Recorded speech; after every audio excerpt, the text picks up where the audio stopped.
Now look, this is a pickle, but not any pickle.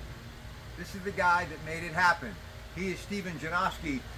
He's going to be joining me on May 5th on KDK, and I want you to make sure that you join us in the 9 o'clock hour. Why?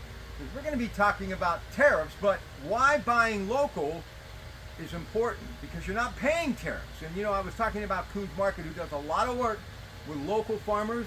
So when you go to a Coons Market or you come here, if it's grown locally, you're not paying extra. But what freshness you get is unbelievable. Now, Doug Oster and I, the organic gardener, DougOster.com, we always talk about greenhouses and growing, but the history of gardening and how it really goes from one generation to the next. Steven's going to tell you a story about his grandfather, one of my many mentors, the late, great Sonny Janoski, who I just told his mom is the spitting image of him. Every time I'm around him, I feel like I'm with Sonny again. But this greenhouse is being carried on with him because of his grandfather. Go ahead, Steve. So, it kind of started way back in 2012-ish. I was just getting out of high school. Right around this time, my grandfather built this greenhouse in particular. And he had always had the dream of using it to produce fresh produce, specifically lettuce, for our store all throughout the wintertime and early spring before things get rolling outside. And it was always his dream to do that. You know, me and him, we talked about it all the time. And I was just a young man getting out of high school. And over the course of time, just learning from him and doing the different things in here, you know, we tried different things together. And then later on in 2015, he passed away. And learning from him for those years, I was able to take the knowledge that I learned from him and his ingenuity and his visions and being, you know, an entrepreneur, and I took that and put it in here. That's why this greenhouse is special to me.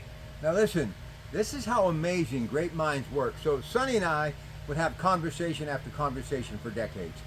And another mentor, the late Joe Dentisi, and I would always talk about produce, because Joe, Coons Market, the old railroad yards, this strip would go with his father as a young man. Produce was their claim to fame.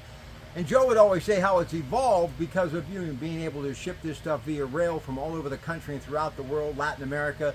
People were able to get stuff throughout the year. There was a time back in the day that you couldn't get fresh homegrown lettuce year round, but you can now because of what local farmers like this man, Steven Janoski, is doing, because of his grandfather, like Joe, had the wherewithal and the smarts to think outside the box and do things differently.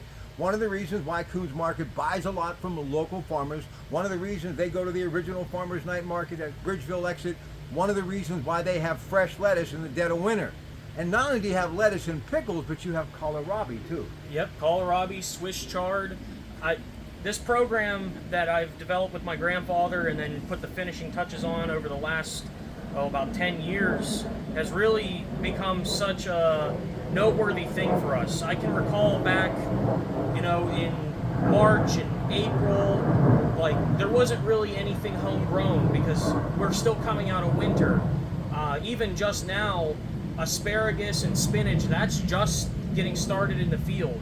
But right now, as you can see around us, we have vibrant, a full greenhouse here of everything available, of leafy lettuce, Swiss chard, the pickles, the kohlrabis, and I'm always making ideas and envisioning what I can do more in order to offer more fresh produce to our customers in the season that they might not be familiar with. And if I can keep up with that, they'll associate our farm with always having something fresh, not just in the summer. Steven Janoski, 7 days a week. Greenhouse Garden Center is open. All of this freshness, the farm market expansion, they've got it all. Before I let you go, just to kind of give them a little bit of an idea, Rachel Seibel, who's obviously related to the family, really kind of the brain trust of the farm market, was quoted in the PG, and this is where this whole thing started. I saw it in the Post-Gazette earlier this past week, and it makes all the sense in the world. There are ways to get a deal in this world, but explain why when you buy from Janoski's or any of the local farms, or you go to a grocery store like Coons and they say, we've got local farm products here, why you save money and you get the best product. Well, it all comes down to buying direct. So right here on our farm, we're growing this stuff from start to finish, from seed to customer. There's no middlemen, there's no shipping on trucks halfway across the world and any like kind of that nonsense. It all adds dollars. Every time somebody touches a piece of produce from another country, another region, it all adds on markup and everything else. When you buy direct from the farmer, they're charging you directly. There's no extra overhead on top of that. It's a one-way deal. Nobody, you're not going to get pickles like this. Come on now. Yep. So how long does all this take? We'll close on that note. Start to finish, where we are right now.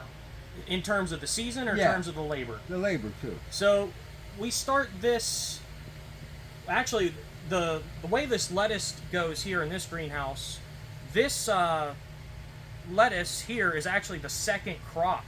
No kidding. So we planted lettuce in here back in October, harvested it up all through November and through Christmas and halfway through January, and then we replanted again and had it for now, which is, you know, late March, early April, and we're still going strong. We still have a good selection here of lettuce before the stuff out in the field's ready, and just this greenhouse is constantly going all throughout the winter. And for example, like this Swiss chard here, like these beautiful plants, these were planted in October in here.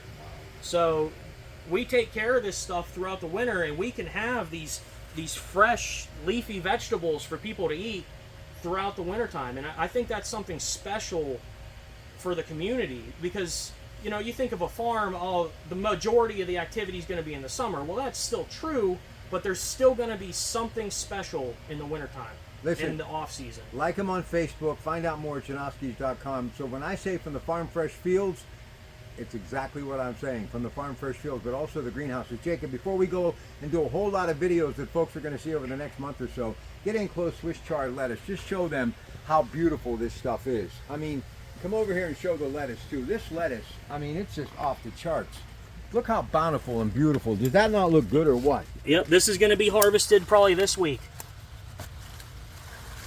Hey, no one ever leaves empty-handed. Come on, let me hold that. You're going to have salad tonight. There you go, baby. I'm living large. It's your Pratte Pack. Janoski, Steven Janoski, Jacob, Route 30 in Clinton. All roads lead to the farm. Janoski's Farm in Clinton.